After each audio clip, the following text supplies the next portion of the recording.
Merci de rester fidèle au programme d'Africa 7, la chaîne panafricaine. Bienvenue dans votre émission Enjeu, l'émission qui vous permet de comprendre les questions en jeu. Et ce n'est pas un jeu de mots.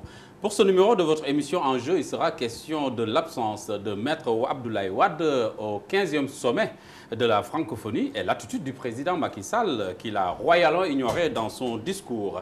Mais il sera surtout question d'autosuffisance alimentaire, notamment en riz, ainsi que le président Macky Sall s'y est engagé pour 2017. Pour en débattre, nous recevons sur ce plateau de Enjeu Youssou Diallo, conseiller technique numéro 1 au ministère de l'Agriculture, leader du mouvement Ndar Tchakanam. Youssou, bienvenue. Merci Amadou. Et à ma gauche, nous avons Amadou Tidiane Wan, ingénieur agronome, ancien maire de Kanel et ancien conseiller en développement rural de Abdou Diouf, alors Premier ministre. Bienvenue. Merci Diouf. Alors, le fait que le président Macky Sall, et là je m'adresse à Youssou Diallo, ait royalement ignoré Maître Abdoulaye Wade dans son discours au 15e sommet de la francophonie, peut-il être interprété comme une réaction au refus de son prédécesseur d'assister à la rencontre? Voilà, Amadou, je vous remercie et je salue le doyen Amadou Tidiane Wan, donc, qui est une véritable icône de l'agriculture au Sénégal, et nous tous, très jeunes, nous l'avions admiré comme ce sont ceux qui ont fondé pratiquement les stratégies et les politiques essentielles sur le plan agricole du Sénégal. Et je suis d'autant plus heureux que, en partageant avec des personnes de cette qualité et de cette expérience, on va s'enrichir. Parce que je crois que le débat qui est aujourd'hui posé, qu'on va aborder bientôt sur le riz, est un débat national et un débat qui est posé et qui mérite l'avis des experts, des sachants, comme on dit. Et lui, il fait partie de ces sachants. Maintenant, concernant l'invitation de Macky Sall et de Abdoulaye Wade, le sommet de la francophonie, d'abord, ce que je vais magnifier, c'est l'organisation parfaite et vraiment la réussite éclatante que le sommet de la francophonie a connue. Et féliciter le président de la République, l'ensemble du gouvernement, mais aussi l'ensemble du peuple sénégalais. Parce que je crois que de part et d'autre, même y compris Abdoulaye Wade, durant le meeting que le Parti démocratique sénégalais a organisé, il a dit, même si je ne vais pas, je n'irai pas au sommet, mais je demande à tous les Sénégalais, à mes militants, de réserver un accueil chaleureux et à la dimension du Sénégal à nos hôtes qui viendront dans ce pays. Alors, le fait que Macky Sall ait royalement ignoré le président Wade dans son discours, est-ce une réplique à son refus d'assister à ce sommet? Je pense que, en tout cas, de mon point de vue, c'était peut-être la meilleure attitude à avoir. De la part? Parce que, de la part du président Macky Sall, parce que les questions ou les problèmes sénégalo-sénégalaises doivent rester entre nous. Parce que quand il y a un conflit au sein de la famille, ce n'est pas dans la rue ou hors de la maison qu'on va aller étaler nos divergences et nos problèmes. Et je crois que l'attitude du président Macky Sall a été la meilleure attitude de ce point de vue-là. Un petit hommage ne ferait pas de mal.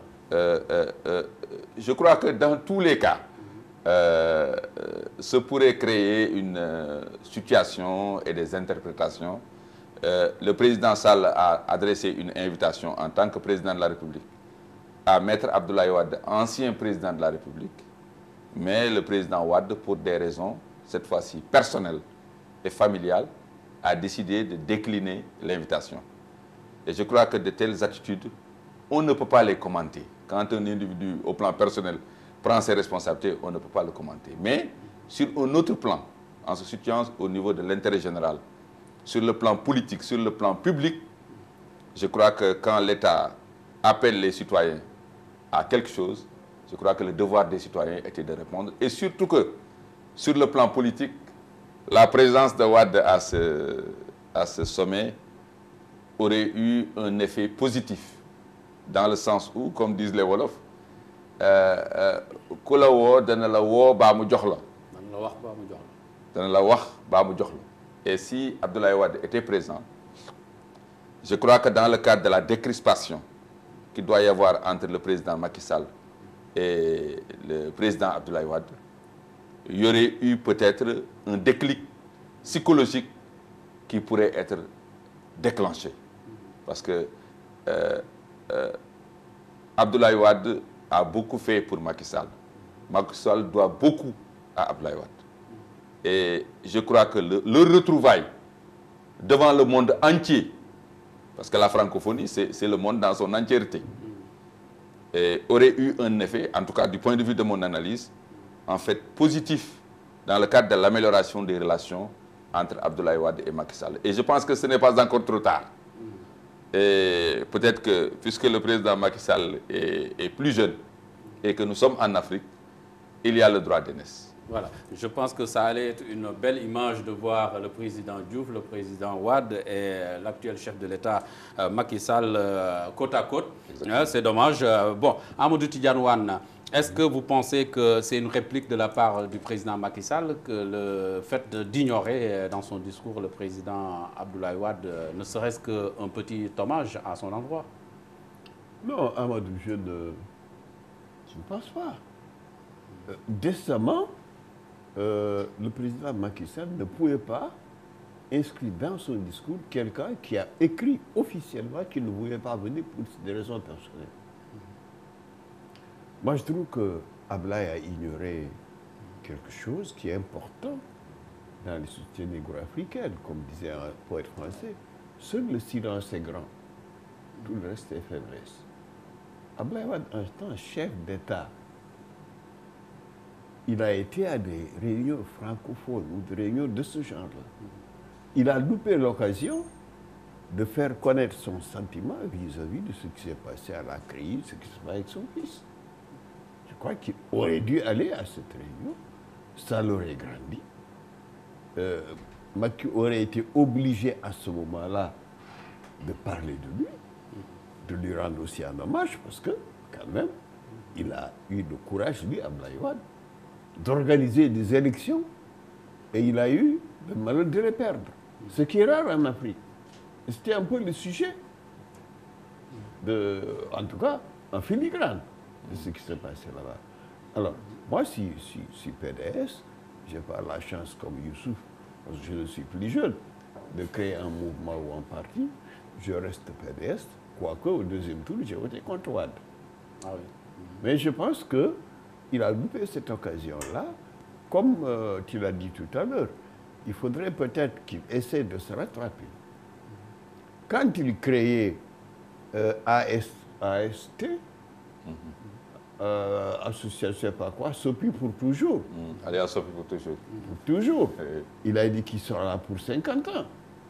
Je pense qu'il faut qu'il ait la suite dans les idées et qu'il revienne à cette maxime qui se taise, qui laisse les choses se passer. Et en couloir, il peut agir. Et je crois que dans les couloirs de la francophonie, il aurait pu faire quelque chose au niveau des chefs d'État. Et certainement qu'il les a connus tous. Avant Macky. Je crois qu'il a loupé l'occasion. Il a raté le coche. Youssou, à contrario, on a senti une complicité entre le président Abdou Diouf et le président Macky Sall lors du sommet, comme si le magistère d'Abdoulaye Wade était une parenthèse qu'on venait de fermer. Ironie de l'histoire. Non, non. C'est Abdoulaye Wade, je le rappelle, qui avait parlé du magistère de Diouf comme étant une longue parenthèse. C'est un peu ma philosophie. J'ai dit, quand nous sommes ensemble et qu'il y a d'autres qui ne sont pas de la famille, le primat va à la solidarité familiale, va au resserrement des liens au sein de la famille. Abdou Diouf est un éminent fils de ce pays, qui a été à la tête de ce pays et qui a énormément fait dans le cadre des libertés et de l'ouverture démocratique. Mais aussi par rapport au combat pour la libération de Mandela contre l'apartheid, mais aussi qui a été le premier à avoir accepté l'alternance démocratique. Et au niveau de la francophonie, il a abattu un travail remarquable. Et comme a dit le président Kabila, on ne remplace pas Abdou Diouf, on lui succède. Et je pense que c'est une belle formule. Et l'hommage que le président Macky Sall lui a rendu. Et d'ailleurs là, ça me fait penser à quelque chose. Je suis sûr que je ne suis pas dans l'esprit de Macky Sall. Mais quelque chose a dû me dire que Macky Sall avait prévu au cours du sommet de la francophonie de donner le nom du centre à Abdou Diouf et en même temps de donner le nom de l'aéroport à Abdoulaye Wade. Vous pensez qu'il va donner le nom de l'aéroport de Diass à Abdoulaye Wade? Absolument, ça aurait été l'occasion. Je suis un homme politique et j'ai une intuition qui me trompe rarement. Mon intuition m'a dit peut-être que c'était l'occasion qu'il attendait. Si Abdoulaye Wade était présent. Si Abdoulaye Wade était présent, de donner le nom de l'aéroport Blaise Diagne à Abdoulaye Wade. Mais comme a dit le doyen, c'est une occasion qui est ratée. Mais je crois que tout n'est pas perdu. Donc l'hommage rendu à Abdou Diouf est l'hommage du Sénégal à travers Macky Sall qui a été rendu au président Diouf. Et je crois que tous les fils du Sénégal, quelle que soit leur appartenance politique, lorsqu'ils sont à l'international ou lorsqu'ils sont à certains niveaux, doivent être soutenus par la nation dans son entièreté. Et moi, vraiment, de ce point de vue-là, je ne vois pas une parenthèse qui a été faite par rapport à Abdoulaye Wade. Parce que s'épancher un peu sur le président Wade ou parler de lui d'une certaine manière aurait été un cheveu dans la soupe. On allait transposer un problème sénégalo-sénégalaise à l'intérieur de la francophonie. Et ça allait faire désordre. Et je crois que le président a été très adroit de ce point de vue-là. Et moi, je pense qu'il n'y a pas une volonté délibérée d'enterrer Abdou, puisqu'il lui avait envoyé une invitation. Et même dans les affiches qui avaient été faites, le président Wade figure dans les affiches qui aujourd'hui sont dans Dakar. Sont partout au Sénégal. Oui, Amadou Tidjanouane, vous pensez que cette image où on voit Macky Sall, le président Macky Sall, main dans la main avec le président Abdou Diouf, cette image, ça ne ferme pas une certaine parenthèse Wade? Non, pourquoi? Abdou Diouf a cédé le pouvoir de façon démocratique à Wade. Wade a cédé le pouvoir de façon démocratique à Macky. Maintenant qu'il y ait eu des problèmes de la CREI, de Karim, de ceci ou de cela, bon, comme je vous le disais, lui en tant que chef d'État, en tant que quelqu'un qui a fait, lui, Wade, l'opposition pendant plus de 27 ans, qui a exercé le pouvoir, qui est d'un certain âge, il y a des choses qu'il doit pouvoir encaisser. Mais il ne doit pas suivre les jeunes qui ont 30, 40, 50 ans comme lui, et qui sont avec lui, et qui l'excitent à dire des choses sur Macky. Macky est une institution. Comme lui, il a été une institution. Moi, je ne suis pas de la paire. Mais quand on insulte ou quand on traîne dans la boue le président de la République du Sénégal, je me sens traîner dans la boue. Oui. Je pense donc qu'il faut refaire les choses. Peut-être qu'on en reparlera une autre fois. Bien sûr. Mais je crois que c'est dommage pour nous, PDS. Abdoulaye a loupé la bonne occasion de continuer à grandir aux yeux de tous ceux qui ont suivi la francophonie, particulièrement des Sénégalais. Oui, Amadou Tidjanouane, je reste avec vous. Le président Abdou Diouf, vous avez été son collaborateur, je l'ai rappelé en début d'émission, en tant que conseiller en développement rural, quand il était Premier ministre, à l'époque. Le président Abdou Diouf sort par la grande porte. Il est remplacé à la tête de l'OIF par Michael Jean. Mais ses mémoires ont failli lui gâcher la fête. Certains de ses écrits ont été fortement contestés. Est-ce que vous pensez que Abdou Diouf, vous qui connaissez bien l'homme, est-ce que vous pensez que c'est une personne de nature à dire des contre-vérités? Écoutez, Abdou Diouf que j'ai côtoyé pendant plus de... J'étais son conseiller pendant 13 ans. Il était Premier ministre d'abord, président de la République ensuite. Et j'ai connu Abdou en 51, quand j'étais en 6e, il était en 4e. Abdou a toujours eu le courage de ses opinions. Je me rappelle, en 85, le PDS a attaqué Abdou Diouf parce que dans ses mémoires, Abdou Diouf, en 61 ou 62, qui est sorti de l'école, disait que l'administration sénégalaise est corrompue, que les marabouts sont corrompus, etc. Nous étions Niger, le groupe de recherche du Parti socialiste.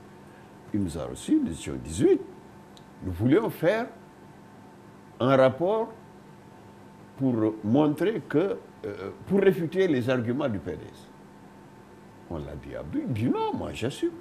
À l'époque, j'avais 25 ans, maintenant j'ai 50 ans, je suis président de la République. J'assume ce que j'ai dit à cette époque. Ce n'est plus le cas. Maintenant, il a fait un faux calcul, Abdou Diouf. Il a pensé qu'avec, comment elle s'appelle, la francophonie, son livre serait le bienvenu et bien accueilli. J'ai aussi l'impression un peu qu'il a oublié le Sénégalais et que certains ont un poids de nuisance très fort. Et tout ce qui est négatif dans son discours, dans il nous dira. J'ai écouté un général traiter Abdou Diouf de menteur. Abdou Diouf n'est plus une institution, c'est vrai, mais il l'a été. Il l'a été. Je pense aussi, quand on a des grades comme le grade de général, il faut savoir raison garder.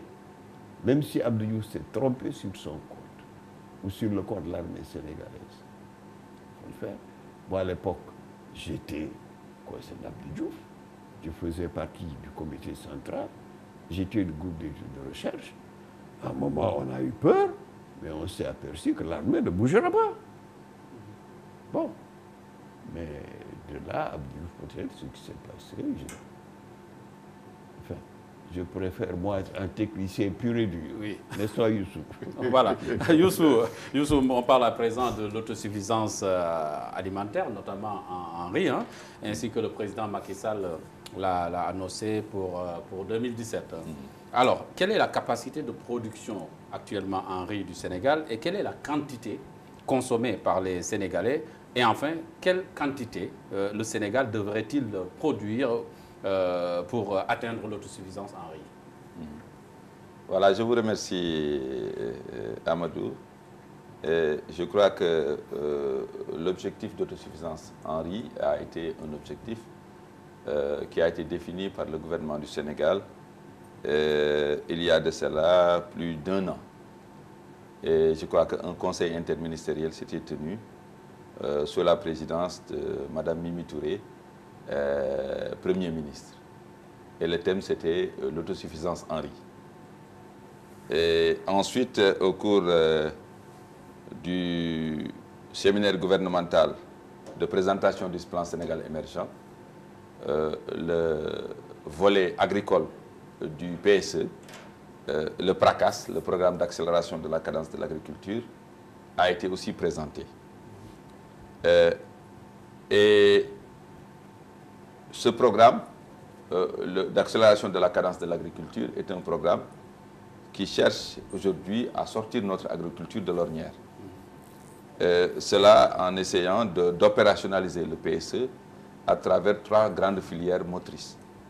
Ces grandes filières sont le riz pour l'autosuffisance en 2017, sont l'arachide, la stabilisation de la production à 1 million de tonnes d'ici 2017, c'est l'oignon avec l'autosuffisance prévue en 2016, mais aussi c'est le renforcement des productions horticoles pour atteindre des niveaux d'exportation entre 150 voire 200 000 tonnes.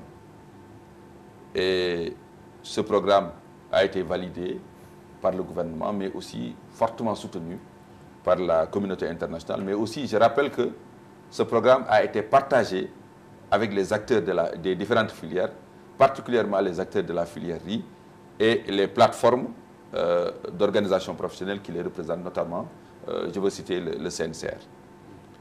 Présentement, le niveau de production de notre riz tourne globalement en moyenne autour de 500 000 tonnes de riz paddy, globalement. Transformé, avec le coefficient de transformation qui tourne aux environs de 67%, on est à un peu moins de 400 000 tonnes de riz blanc. Et concernant maintenant le niveau d'importation, de consommation du riz, le Sénégal consomme en moyenne 1 080 000 tonnes de riz blanc. Toute chose, bien sûr, maintenant, le gap est importé. Toute chose égale par ailleurs. Ouais. Et si on regarde le taux d'autosuffisance, on est aux environs du tiers par rapport à ce qui est consommé. Et pour ce qui concerne maintenant l'objectif qui est projeté pour avoir l'autosuffisance en riz, le volume global de production prévu en 2017, c'est un minimum de 1 600 000 tonnes de paddy, qui transformé va représenter 1 80 000 tonnes de riz blanc. Voilà un peu l'objectif qui est fixé par le gouvernement dans le cadre du plan Sénégal émergent, mais surtout dans le cadre du PRACAS. Et depuis que cet objectif est annoncé, il y a eu effectivement pas mal de discussions parce que ça a semblé aux yeux de pas mal de Sénégalais un peu incongru comment un pays qui aujourd'hui est presque à un tiers d'autosuffisance en riz peut-il, en l'espace de 3 ans, multiplier sa production par 3,1. On reviendra sur cette question. Et là, donc, je repose la même question à Amadou Tidiane Wane. C'est la capacité de production en riz du Sénégal actuellement, la consommation, la quantité donc, de riz consommé par les Sénégalais et enfin, quelle quantité le Sénégal devrait-il produire pour qu'on puisse atteindre cette autosuffisance en riz? Bien, Amadou, je voudrais commencer par un liminaire. Le riz, c'est asiatique, c'est leur civilisation. Le blé, c'est européen, c'est leur civilisation. Le mil, le maïs, c'est notre civilisation. Il ne faut pas qu'on se trompe d'objectif. Il ne faut pas qu'on se trompe d'objectif. Alors, maintenant, la question technique elle-même, moi, agronome, si vous me demandez de produire n'importe quoi à la Lune, je le ferai. Techniquement, je peux le faire. Mais à quel coût? Et dans combien de temps? Le coût a son importance, on reviendra là-dessus. Le temps est plus important. Nous avons actuellement, sur le plan technique pur, Youssouf, nous avons 240 000 hectares irrigables. Sur ces 240 000 hectares irrigables, n'oubliez pas que le Sénégal est barré seulement sur le Bafing, pas sur le Bakoy. Donc, 52% de l'eau du fleuve Sénégal. Il ne faut pas qu'on se fasse d'illusions. Il faut savoir comment utiliser. Cette eau, elle est partagée entre le Mali, la Mauritanie et le Sénégal. Nous avons le 35%, c'est notre quota. C'est exact. Ceci étant, même si on voulait le faire, on ne peut pas le faire avec 240 000 hectares, premièrement. On ne peut même pas le faire normalement avec 100 000 hectares. Et dans le cas du plan directeur rive gauche, quand il y a eu ces 3 ou 4 scénarios, c'est venu devant Abdou Diouf, il est là, il peut témoigner. Je lui ai dit, nous pouvons faire avec 88 000 hectares, avec une intensité culturelle de 1,6. Toi, tu sais ce que c'est? Bien sûr. Vous cultivez 88 000 hectares pendant l'hivernage et 60% de cela pendant la courte saison. Et dans l'ensemble, nous avions fait 150 ou 160 000 hectares. Même à raison, je voulais autre chose, c'est que si vous mobilisez, en tout cas à l'époque, toute la capacité d'aménagement du Sénégal, vous ne dépasserez pas 6 000 hectares par an en rythme d'aménagement. Mettons maintenant qu'on soit à 10 000 hectares par an, la capacité d'aménagement du Sénégal. Si vous voulez aménager 88 000 hectares, dont 40 000 sont aménagés, mais seulement 20 000 ou 22 000 exploités, les autres, il faut les reprendre, vous en avez moins pour 10 ans. Alors, il faut faire attention.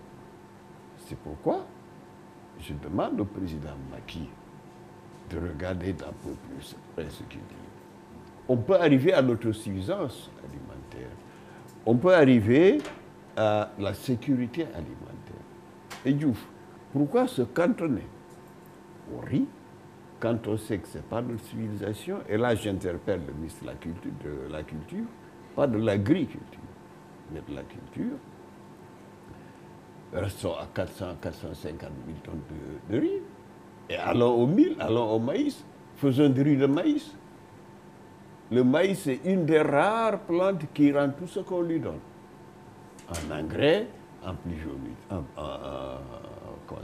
en eau, en pesticides, en tout ce que vous voulez. le maïs vous rendra ce que vous lui avez donné. Oui, on reviendra sur les céréales locales, dites locales, mais et en général, si vous voulez. Mais pour être plus clair, question précise. Pensez-vous que l'autosuffisance en riz est possible en 2017? Non. C'est ce que je m'évertue à vous dire, en parlant de capacité d'aménagement, de l'eau qu'il faut faire, etc., etc.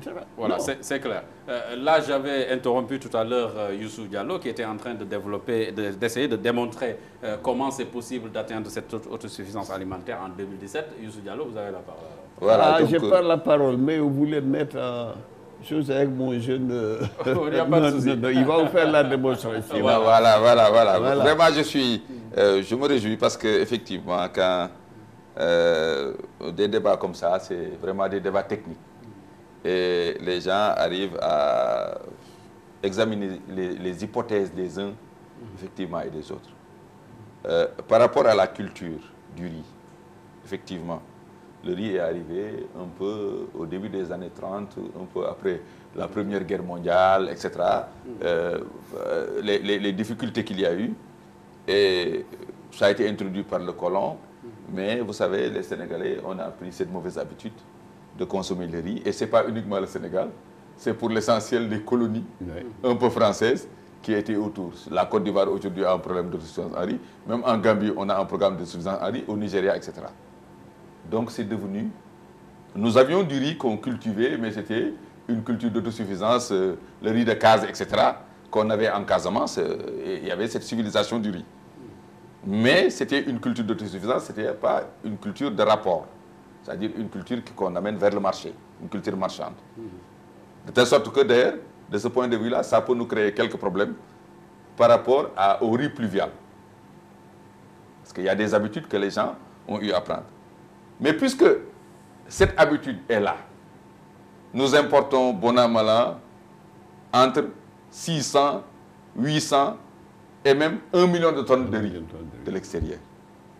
Ce n'est même pas aujourd'hui une priorité, mais c'est une contrainte pour notre développement. Ça nous coûte chaque année plus de 300 milliards. Et en termes de fuite de valeur ajoutée, c'est presque quelque chose qui fait plus de 480 milliards. Un pays ne peut pas continuer à fonctionner de cette manière-là.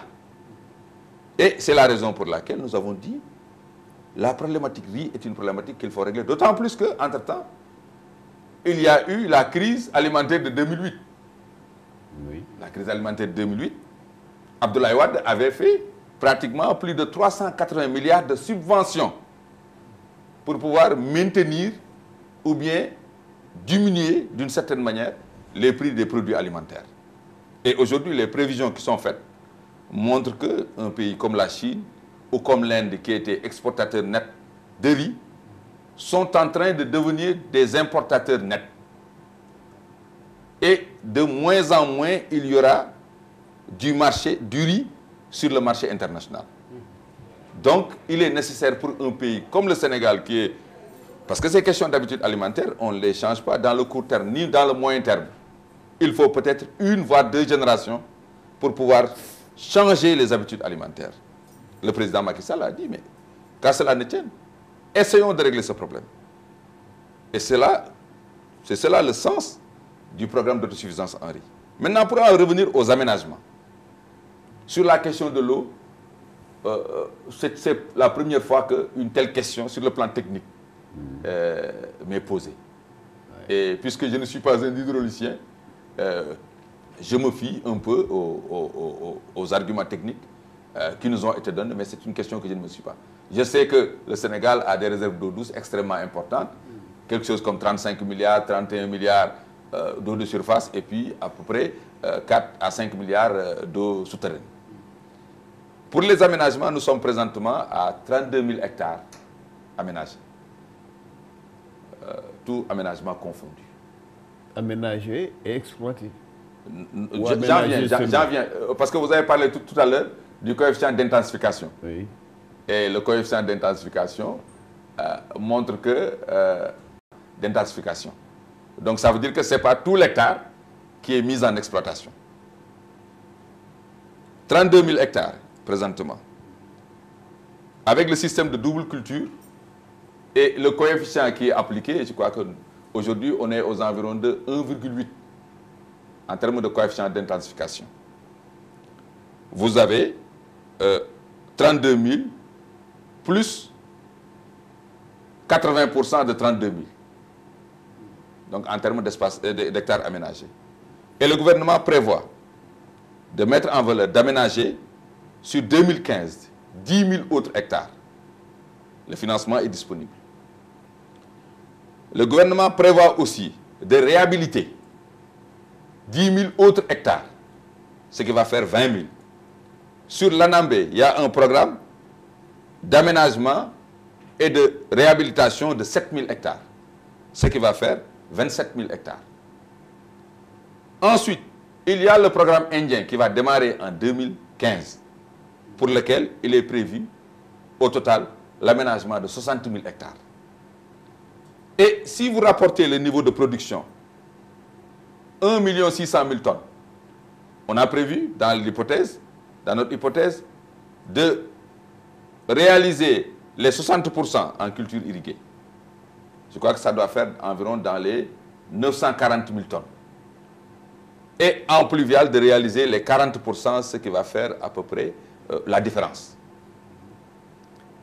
Avec le nombre d'hectares que je viens de donner tout à l'heure, en y appliquant le coefficient d'intensification, mais aussi en prenant compte, parce que nous avons aussi un riz pluvial, une culture pluviale du riz. Donc dans tout le sud du Sine Saloum, Fatick, Kaolack, et puis en descendant, Sédhiou, Ziguinchor, Kolda, dans le bassin de l'Anambé, etc. Et puis jusqu'à dans la région de Kédougou. Nous pensons que avec ces hectares aménagés, avec les niveaux de rendement projetés, parce que nous projetons une moyenne de 7 hectares, 7 tonnes à l'hectare en riz pluvial, en riz irrigué. Et nous prévoyons en riz pluvial un rendement de 4 tonnes à l'hectare. Avec les variétés de semences qui vont être utilisées, et puis avec tout le programme de mécanisation, mais aussi le programme d'amélioration de la qualité et la réduction des pertes post-récolte. Parce que, comme vous le savez aujourd'hui, dans la culture du riz, les pertes post-récolte sont évaluées entre 20 et 40%. Si aujourd'hui, on parvient à réduire de 10% les pertes post-récolte, mais on accroît, on diminue l'objectif de 10%. Et le coefficient de transformation, ça veut dire que la transformation du riz paddy en riz blanc, aujourd'hui, est aux environs de 66-67%. D'après les études, nous pouvons aller jusqu'à 70%. Mais c'est 3 points de gagner. 3 points plus 10 points, ça fait 13 points. Donc, rien que par la réduction des pertes post-récolte, rien qu'avec l'amélioration du coefficient de transformation du riz, on peut réduire l'objectif tout de suite de 13%. Donc, vous avez 87%. Et sur la base du niveau d'aménagement qui est projeté ici, et pour lequel déjà le gouvernement a dégagé, parce qu'il y a récemment une enveloppe de 20 milliards qui a été débloquée au niveau de la SED, il y a d'autres financements qui sont prévus, et le gouvernement prévoit aussi le financement privé dans la réalisation de ce programme d'autosuffisance en riz. Bien sûr, mais aussi, il y a la lutte contre les oiseaux granivores. Parce que ça aussi, c'est un facteur de risque important. Bien sûr, j'y ajoute peut-être la contrainte par rapport à l'eau, mais jusqu'à aujourd'hui, je suis non seulement conseiller technique numéro 1 du ministre de l'Agriculture, mais aussi je suis le représentant du ministre de l'Agriculture au conseil d'administration de la SAED. Donc c'est une question que je suis de très près. En substance, voilà.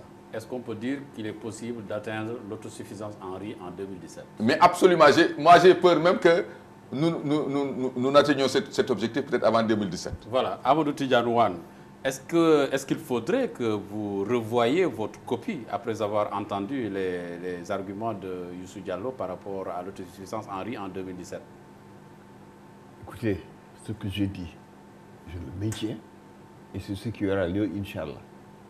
J'ai quand même été conseiller du Premier ministre Abdou Diouf pendant 2 ans, du Premier ministre Habib Thiam pendant 2 ans, du président Abdou Diouf pendant 7 ans. J'ai été administrateur de la SAED pendant 13 ans. J'ai été directeur général à la Caisse de péréquation qui importait du riz pendant 2 ans. Et j'ai été en même temps président de l'après-barrage, non seulement du Sénégal, mais de 3 pays de l'OMS, de 84 à 85. Il y a le plan directeur rive gauche qui est là, que nous avons fait, conçu avec la Banque mondiale, avec un franc CFA dévalué, malgré les protestations Abdou Diouf, et je lui dis c'est comme ça que je fais. Dévalué de 50%. Le plan directeur de 91.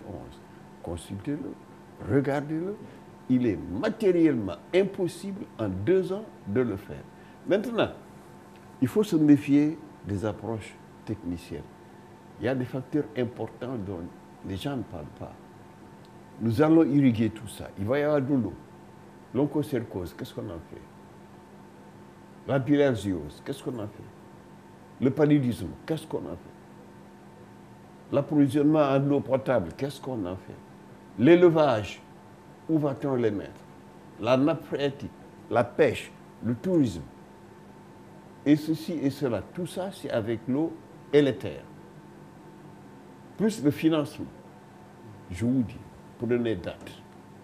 Il est impossible de faire l'autosuffisance, afin de produire 1 million de tonnes dans 2 ans. Ce n'est pas possible. Ce n'est pas possible. Moi, je suis catégorique sur ça. J'ai quand même traîné ma bosse pendant 13 ans, n'est-ce pas, sur ces problèmes. Écoutez, moi, le Premier ministre Abdou Diouf me demande, il faut qu'on produise 150 000 tonnes de maïs en 1 an. Au bout d'1 an, je n'y arrivais pas, je dis, c'est pas possible. On a importé du souci, on a fait ça. Moi, je crois qu'il faut qu'on dise à Macky de sa raison garder. On peut arriver. Moi, je ne cherche pas tellement l'autosuffisance en riz. Ou si on le fait, il faut bloquer notre consommation en riz là où elle est, ou bien l'augmenter de 100 000, 150 000 tonnes. Et faire à la place du maïs, faire à la place du sorgho, faire à la place du mil en général. C'est notre civilisation. Ce qui est important, compte tenu des qualités organoleptiques et des variétés qu'on va avoir, la ménagère, il faut y arriver. Parce qu'in fine, il faut que ce soit consommé, ce riz-là. Oui, ça vous marchez sur la langue, c'est des questions qu'on va aborder tout à l'heure. Non, je reste technicien. Voilà. Je voulais dire seulement, ce qui est important pour la ménagère, c'est que si à 19h, elle veut faire un plat, qu'elle trouve la matière première dans une des boutiques et à un prix abordable. C'est-à-dire si on doit faire du riz avec du maïs, qu'elle puisse en Le riz de maïs, il faut que si elle décide de faire du riz de maïs à 19h, qu'à 18h30, qu'elle est à la boutique, qu'elle achète 2 kilos, 3 kilos. Rappelez-vous, à l'époque, on a essayé de le faire. Dougoub, du Tchossa. Mais ça a été saboté, on arrivera à cette question-là. Voilà. Youssou, je mets ma main au feu. Donnez-nous rendez-vous dans 2 ans. Inch'Allah. Inch'Allah. On ne pourra pas. Voilà, Youssou. Mais le riz qui est produit au Sénégal est peu prisé par les Sénégalais, qui préfèrent souvent le riz importé. À ce niveau, ne faudrait-il pas orienter la recherche dans ce sens pour répondre aux besoins et aux goûts des Sénégalais? Oui, effectivement. Je crois que pour revenir sur cette question, je crois que effectivement, il y a actuellement 3 variétés de riz parfumé qui sont en train d'être exploitées au Sénégal. En production locale, hein? Mais absolument. Je précise que pour ce qui concerne les semences de riz, il fallait à peu près 15 tonnes de pré-base pour pouvoir mettre à disposition des semences pour la production de 1 600 000 tonnes. Actuellement, l'ISRA a 25 tonnes de pré-base. Donc, ce qui veut dire que du point de vue des semences, c'est une question quasiment réglée. Maintenant, par rapport à la qualité, moi, je suis de Saint-Louis. Et à Saint-Louis, presque l'essentiel de la population ne consomme plus du riz parfumé. Et même ici à Dakar, il y a des points de vente qui sont bien fréquentée. Il y a effectivement l'amélioration de la qualité, qui est une question posée à résoudre. Parce que lorsque la qualité est améliorée, ça booste la demande en riz. Ça, c'est très important. Parce qu'en vérité, nous sommes dans une économie de marché. Et c'est le marché qui tire l'offre. Et en améliorant la qualité, on améliore en même temps les possibilités de débouchés et de consommation pour le riz. Parce que depuis quelque temps, effectivement, on voit que l'Inde est en train de déstocker le riz qui était stocké. Et on est en train d'aller vers une espèce de surplus de l'offre par rapport à la demande. Et ça peut provoquer une chute des prix, effectivement, du riz sur le marché mondial. Mais, puisque, comme le président l'a dit, il y a un certain nombre de mesures tarifaires et autres, volontaristes, parce qu'il faut effectivement faire des installations et tout, mais aucun pays n'a réglé ces grandes questions d'autosuffisance. Parce que l'autosuffisance en riz, c'est fondamentalement aujourd'hui la question de l'autosuffisance alimentaire. Et l'autosuffisance alimentaire est une question de souveraineté et d'indépendance nationale. Parce que moi, entre nous, le concept de sécurité alimentaire, j'ai fait partie des gens qui n'ont jamais compris ce concept, ou bien qui n'ont pas voulu le comprendre. Parce qu'on vous dit, l'essentiel, c'est de disposer de suffisamment de revenus. Peut-être là où vous devez faire du riz, vous pouvez peut-être faire de l'oignon, de la pomme de terre, etc. Ça va vous procurer plus de revenus. Et puis, à la boutique, vous allez disposer de produits, etc. Mais ça, c'est des thèses des ultralibéraux qui ont été développées, mais que la crise alimentaire de 2008 a fondamentalement démenti. Même le riz de la compagnie sucrière, le sucre de la compagnie sucrière, que les gens disaient surprotégé, etc., finalement, s'est retrouvé dans un contexte où ce sucre était devenu extrêmement compétitif. Et si la compagnie sucrière n'avait pas existé en ce moment, on aurait peut-être eu le paquet de sucre peut-être à 1500 ou plus. Donc vous voyez un peu, la question de l'autosuffisance alimentaire est une question extrêmement importante. Le concept de sécurité alimentaire est un concept trompeur. Oui, si vous avez de l'argent, vous avez la possibilité d'importer, etc. Mais le monde n'est pas un monde... ce n'est pas des eaux calmes là qui déroulent le truc. De temps en temps, il peut y avoir des accidents. Et aujourd'hui, des puissances comme l'Inde et la Chine qui commencent à devenir des importateurs nets de riz, mais ça, il y a de quoi. Et dans les prévisions qui sont faites, en 2020, il est prévu que pratiquement l'Afrique risque de nourrir le reste du monde en riz. Parce qu'il y a là-bas l'épuisement des sols, il y a les méthodes intensives d'exploitation agricole, il y a les pesticides, il y a comment ça s'appelle, l'effet de serre, avec les troubles qu'il y a au niveau de l'environnement, de telle sorte que dans ces pays, il y a un certain type de rendement qu'on ne peut plus avoir. Et l'Afrique est une zone aujourd'hui qui a un potentiel extraordinaire. Mais maintenant, l'essentiel, c'est d'éviter de tomber dans les travers que ces pays ont connus en termes d'intensification. Parce qu'aujourd'hui, au Sénégal, nous aurions fait comme certains pays, mais il suffisait de prendre 2 grands agribusiness et vous donner à chacun peut-être 5 000 hectares ou 10 000 hectares à exploiter, et puis le tour est joué. C'est parce qu'actuellement, nous sommes en train de tenir compte des exploitations familiales. Nous sommes en train de tenir compte de ces paysans pauvres qui constituent l'essentiel de nos agriculteurs. Et nous voulons marcher, dans une certaine mesure, à leur rythme. Faire en sorte que la question d'autosuffisance en riz puisse être, pour une large part, leur affaire. Une question de développement. Voilà. À ce niveau, ne faudrait-il pas orienter la recherche dans ce sens, à savoir essayer de répondre au goût et aux besoins des Sénégalais par rapport à la qualité du riz? Mais si, je vous ai parlé tout à l'heure des qualités organoleptiques du riz. Est-ce que ça va gonfler? Donc si on met 1 kilo, on va ressortir 1,5 kg, 1,8 kg. Ça peut nourrir plus la famille. Est-ce que ça accepte bien le poisson, la tomate, etc. etc. Il y a tout ça qu'il faut voir. Et c'est des questions qui ne sont pas faciles. C'est pourquoi il faudrait aussi donner un peu plus d'importance à la recherche, notamment la recherche agricole avec l'ISRA. Et ça, c'est important. Et on ne peut pas trouver du jour au lendemain, il a dit qu'on a les pré-bases. n'est-ce pas, en riz. Après, on va avec les bases et puis on va avoir les semences. Tout ça, c'est pas très compliqué à faire. Franchement, c'est pas très compliqué à faire. Mais il y a tous les autres problèmes techniques qui se posent. Je vous ai parlé de l'onchocercose, des maladies. Maintenant, il y a les pistes de production. Il y a les routes, il y a les magasins de stockage, etc., etc. Il y a beaucoup de problèmes qu'il faut mettre ensemble, sans parler maintenant du problème de financement. On va dire que le financement est acquis, le financement est ici, le financement est là. Je vous rappelle simplement un chiffre que, comment ils appellent ça? Notre endettement aujourd'hui, nous devons sortir 600 milliards pour payer. Exactement 598 milliards pour payer le budget de 2015. Sur un ensemble de budget qui fait 2700 et quelques milliards. Il faut que nous payions ça. Et combien ça fait un PIB? Alors, il y a tout cet ensemble qu'il faut avoir. Et je suis un technicien, lui aussi. Mais l'approche technique ne suffit pas.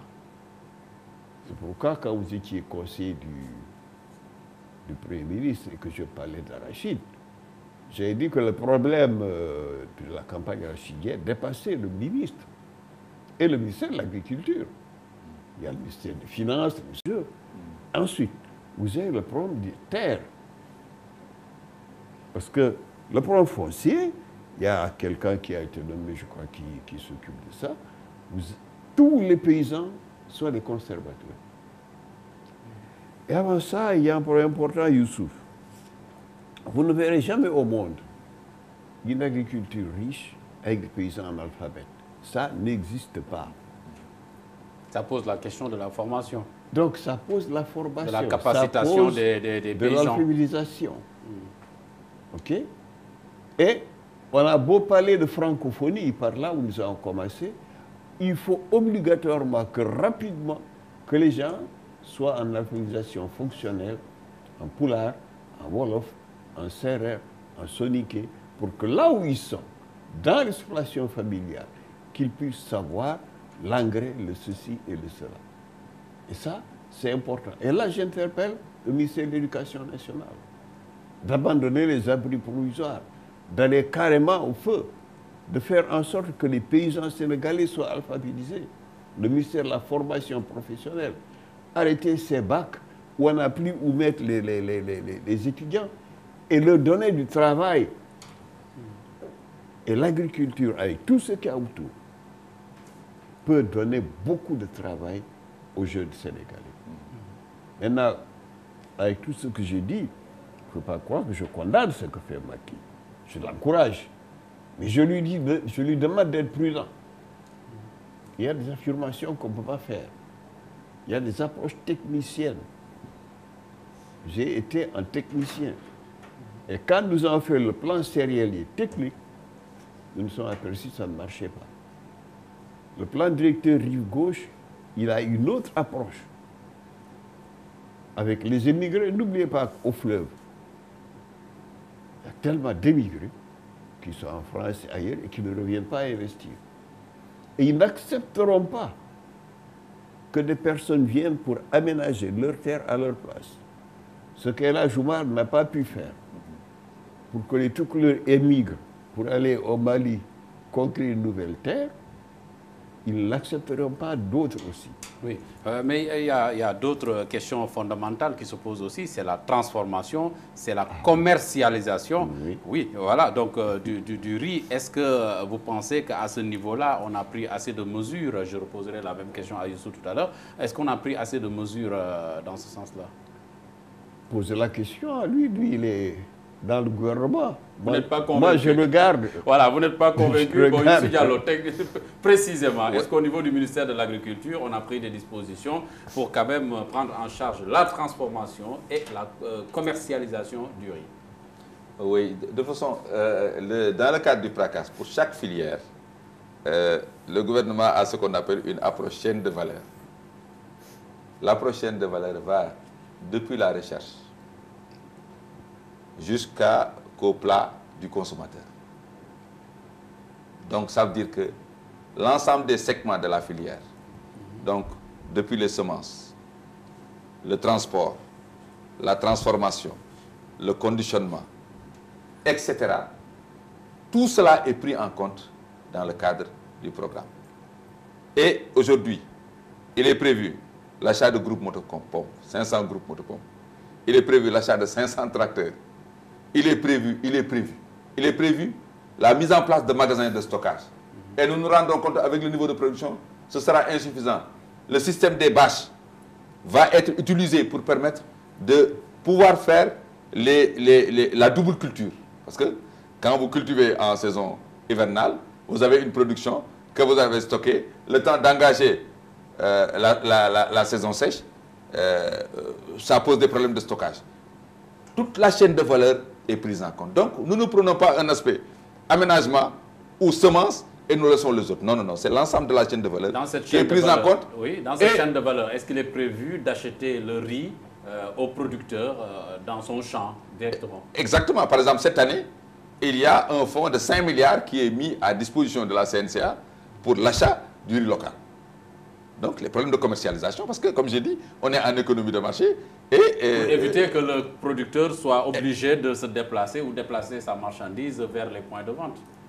Non, ça, de toute façon, il y a des mécanismes au niveau des filières. Parce que n'oublions pas qu'au niveau pour ce qui concerne le riz, non seulement il y a les privés qui sont organisés, mais aussi il y a les interprofessions des riziculteurs donc, qui sont organisés. Et là, ça me permet, en fait, pour ce qui concerne les pistes, les magasins et tout cela, c'est des choses qui sont prévues dans le cadre du programme. Parce que ce n'est pas pour rien qu'aujourd'hui, le programme d'autosuffisance en riz va coûter 424 milliards. Ça, non seulement ça concerne les aménagements, mais ça concerne l'ensemble de la filière. Et ça, c'est peut-être pour 40% à moitié financement public. Le reste, c'est des financements qui vont être faits par les privés. Donc, ce sont ces immigrés, ce sont ces personnes physiques, ce sont aussi ces agribusiness qui vont venir aujourd'hui pour investir dans le secteur. Maintenant, le doyen a posé une question essentielle qui concerne le niveau de l'agriculteur. Parce que jusqu'à présent, nous parlons de technique, nous parlons de machines, nous parlons de semences. Mais qui va utiliser tout cela? L'acteur, le moteur, celui qui va transformer les processus, celui qui va être non seulement le producteur, mais aussi qui va être le bénéficiaire, et pour ne pas dire même le consommateur. Mais cette personne doit être au centre de nos préoccupations. Et ça, c'est un problème très, très important.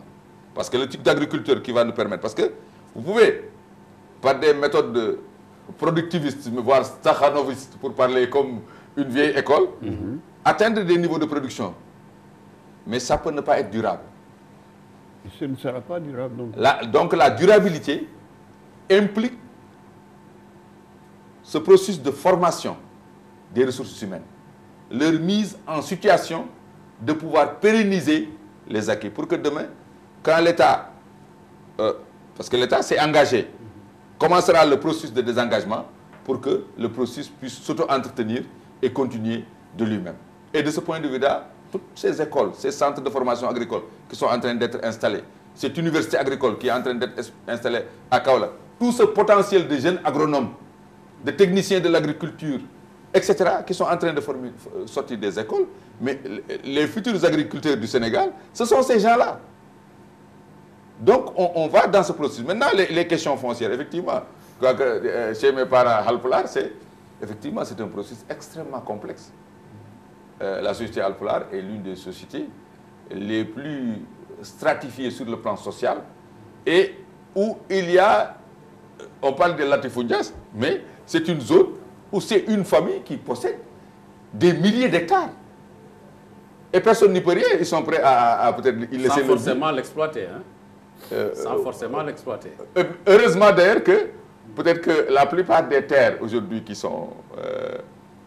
la majorité des périmètres irrigués se trouvent dans les zones où sont les Walo-Walo, donc c'est dans un peu le département de Dagana et autres.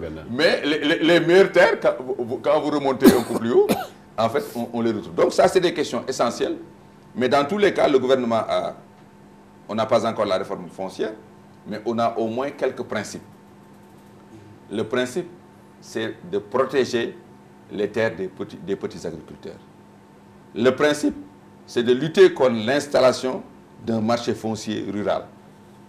Le principe, c'est de créer les conditions aussi pour que l'investissement privé puisse être réalisé dans le monde rural, mais est aussi sécurisé. Ça signifie qu'il faut permettre à ce que ces personnes privées, qu'elles soient sénégalaises ou étrangères, qu'elles puissent prendre leur argent et prendre le risque.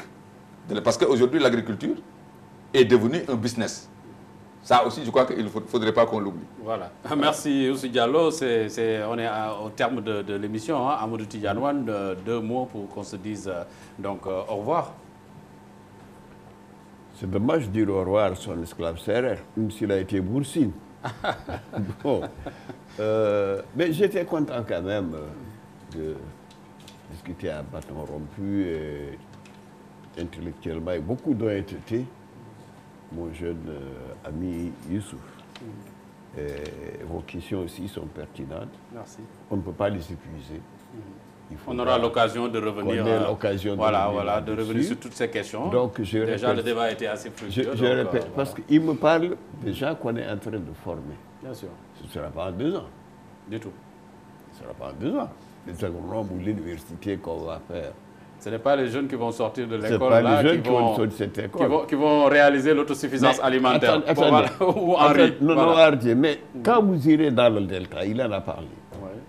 Vous trouverez des gens qui ont fait l'université, qui ont, comment ça s'appelle, la maîtrise, qui connaissent parfaitement bien ce qu'ils vont faire dans le Delta.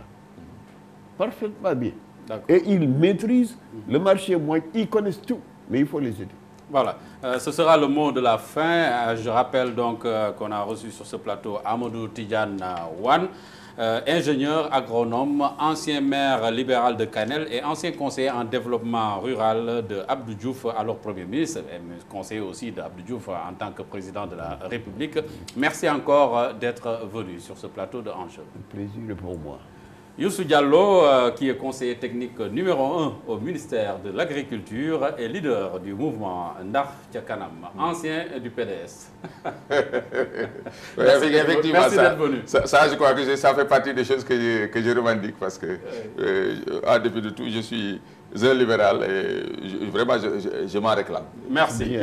Merci d'être venu sur ce plateau de Enjeu. Chers téléspectateurs, à vous également, merci d'avoir suivi cette émission Enjeu qui recevait Youssou Diallo et Amadou Tidjane Wane. Nous vous donnons rendez-vous dans 15 jours pour un autre numéro de Enjeu. D'ici là, restez fidèles au programme d'Africa 7, la chaîne panafricaine. Au revoir.